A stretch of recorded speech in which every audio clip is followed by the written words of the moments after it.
របៀបដូរលេខកូដទៅរោងចក្រដូរឡើងមកចូលកន្លែងទៀតមកទៅចូលកន្លែងទៀតមក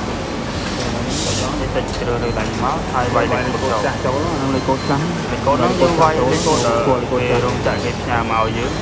ចាស់កន្លែងហ្នឹងលេខកូដចាស់លេខ1អានេះយើងដូរលេខកូដទៅដូរយើងចេញមកហើយចង់ដាក់លេខកូដថ្មីដាក់វាយដាក់លេខ2ម្ដងមុនលេខកូដវាលេខ1លើដាក់លេខ2ដាក់ខាងក្រោមហ្នឹងមកដាក់លេខ2ដែរមកអូខេអញ្ចឹងគ្រីសយើងអានេះយើងចង់ដូរដាក់លេខកូដថ្មីក៏បានដែរតែមកដាក់លេខ2ដូចគ្នាមកអូខេខាងក្រោមនេះដាក់លេខ2ដែរឃើញទេយើងចុចសេវ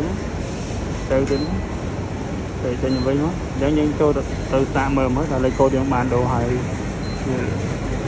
ឡូវលេខកូដចាស់ពីមុនលេខ1ឥឡូវយើងសាកចុចលេខ1វាឲ្យអត់វាឲ្យទេព្រោះយើងដូរហើយអញ្ចឹងយើងចុចលេខ2មកយើងឲ្យយើងដូរលេខកូដហើយ